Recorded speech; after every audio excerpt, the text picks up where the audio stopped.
Iran युद्ध पर America ने बड़ा बयान दिया, कहा कुछ हफ्तों में युद्ध खत्म हो जाएगा। अमेरिकी विदेश मंत्री मार्को रूबियो ने दावा किया कि महीनों का नहीं हफ्तों का युद्ध है। दरअसल मार्को रूबियो G7 विदेश मंत्रियों की बैठक में शामिल होने के लिए फ्रांस पहुंचे थे और वहीं पर उन्होंने ये बयान दिया। और इस बीच बड़ी खबर है, रूस पर अमेरिका का बड़ा बयान सामने आया। हमारे मिशन में रूस बाधा नहीं है, रूस की ईरान को मदद नहीं, मार्को रूबियो की तरफ से कहा गया है। रूस को लेकर एक बड़ा बयान अमेरिका की तरफ से। और ईरान युद्ध को लेकर अमेरिका के विदेश मंत्री मार्को रूबियो ने एक बड़ा ऐलान कर दिया। रूबियो ने कहा कि अमेरिका ईरान में ग्राउंड पर सैनिक नहीं उतारेगा, क्योंकि ईरान में अमेरिका का ऑपरेशन महीनों में नहीं बल्कि कुछ हफ्तों में ही खत्म हो जाएगा।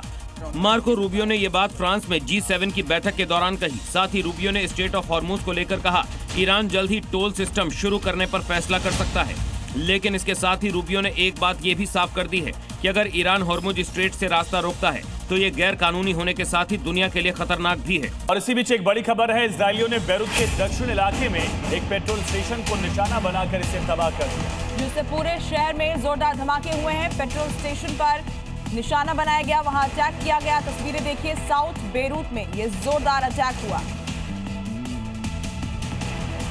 और भले ही अमेरिका ने ईरान के पावर सेक्टर्स पर 5 दिन तक हमला न करने का ऐलान किया हो, लेकिन ईरान के हमले की लहर जारी है। और इसी कड़ी में ईरान ने मिसाइल अटैक की दरअसल 84वीं वेव का वीडियो जारी किया है। मिसाइलों पर संदेश लिखा हुआ है, इन संदेशों के साथ किसी शख्स की तस्वीर भी है।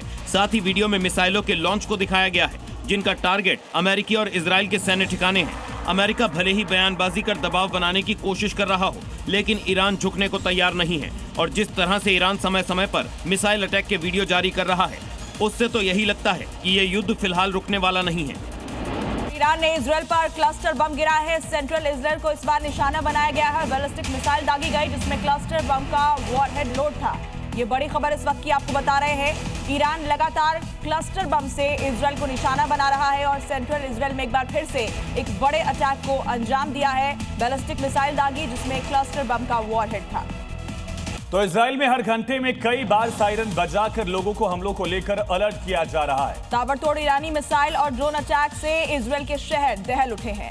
ईरान युद्ध का 1 महीना पूरा होने को है, लेकिन हमले कम होने का नाम नहीं ले रहे हैं, बल्कि हथियारों की खरीद और प्रोडक्शन बढ़ गया है, जिससे ईरान और इजराइल के साथ ही गल्फ कंट्रीज पर खतरा अब भी हर पल मंडरा रहा है, जिससे सावधान रहने और बचने के लिए 1 घंटे में कई बार सायरन बजाकर लोगों को अलर्ट किया जा रहा है। इजराइल की रिपोर्ट्स के मुताबिक 28 फरवरी 2026 से अब तक कुल 78,109 बार चेतावनी सायरन बज चुके हैं। सायरन के साथ लाखों इजरायली नागरिकों को 60 से 90 सेकंड के अंदर शेल्टर में पहुंचना पड़ता है। इजराइल में हर जगह ये सायरन अब रोजमर्रा की जिंदगी का हिस्सा बन चुके हैं।